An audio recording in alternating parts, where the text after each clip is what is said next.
નાણામંત્રી નિર્મલા સીતારમણે આજે લોકસભામાં તેમનું બજેટ રજૂ કર્યું હતું। નાણામંત્રી દ્વારા રજૂ કરાયેલા બજેટને લાઈવ નિહાળવા માટે ચેમ્બર્સ ઓફ કોમર્સ ખાતે મોટી સ્ક્રીન મુકાઈ હતી, જ્યાં ઉદ્યોગપતિઓ, વેપારીઓએ બજેટ લાઈવ નિહાળી ચર્ચાઓ પણ કરી હતી।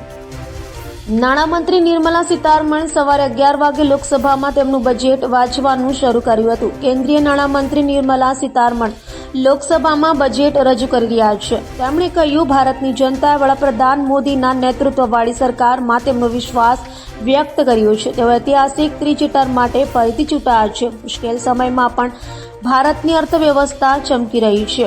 નિર્મલા સીતારમણનું આ સતત 7મું બજેટ છે। તેમણે કહ્યું, સરકારનું ધ્યાન ગરીબો, મહિલાઓ, યુવાનો અને ખેડૂતો પર રહેશે। સરકાર નોકરીની તકો વધારશે। તો સુરત ચેમ્બર્સ ઓફ કોમર્સ ખાતે બજેટ નિહાળી રહેલા વેપારીઓ અને ઉદ્યોગપતિઓએ મીડિયા સમક્ષ પ્રતિક્રિયા આપી હતી। બજેટ આમ તો ખેતી પ્રધાન બજેટ દેખાય છે અને સુરતના બિઝનેસને જો જોવા જઈએ આપણે તો એમએસએમઈ સેક્ટરમાં term loan credit guarantee scheme એટલે 100 કરોડના ફાઇનાન્સ સુધીને આવરી લેવા માટે એક અલગ ફંડનું આયોજન કરવામાં આવ્યું છે। બીજું સ્ટેટ એસેટ પીરિયડમાં પણ ફાઇનાન્સ જરૂરિયાત સંતોષાય તેનું ધ્યાન રાખવામાં પણ આવ્યું છે। ખાસ મધ્યમ વર્ગ માટે જે મુદ્રા લોન 10 લાખ સુધીની હતી તેને 20 લાખ સુધીની લિમિટ કરવામાં આવી છે।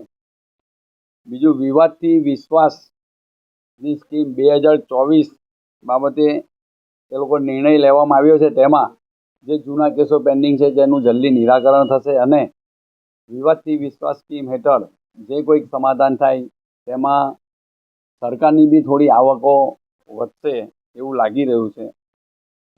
એવું વચન આપવામાં આવ્યું છે કે 1961થી જે ઇન્કમટેક્સના કાયદા ચાલી આવ્યા છે તેને સુધારા કરવામાં આવે, એને બદલવામાં આવે અને ખાસ ટેક્સટાઇલમાં સ્પેન્ડેક્સ યાર્ન ઉપર એના રો મટીરિયલ જે આવતું રો મટીરિયલ પર 7%થી લઈને 5% સુધી એટલે 2%ની એમાં રાહત આપવામાં આવી છે। ત્રીજું ઇન્ફ્રાસ્ટ્રક્ચર ડેવલપમેન્ટ માટે બી રાહત છે અને મેઇન ડાયરેક્ટ ટેક્સમાં જે રાહત આપવામાં આવી છે તેમાં પર્સનલ ટેક્સમાં 17,500 સુધીનો નવી સ્કીમમાં ન્યૂ રિઝિમમાં 17,500 સુધીનો લાભ થાય છે પર્સનલ ટેક્સમાં, એ એક મોટી રાહત છે અને સ્ટાન્ડર્ડ ડિડક્શન 50,000થી વધારીને 75,000 કરવામાં આવ્યું છે। આ બધું નવી રિઝિમમાં કરવામાં આવ્યું છે ને આ જે રાહતો આપવામાં આવી છે તેનો ફાયદો અવશ્ય વ્યાપાર ઉદ્યોગ પર થશે। પર્સનલ લોકોની આવકો જે મોંઘવારી જેવું લાગે છે તેના પર પણ આની અસર પડશે, એનો બી થોડો ફાયદો જાહેર જનતાને અને પબ્લિકને થશે।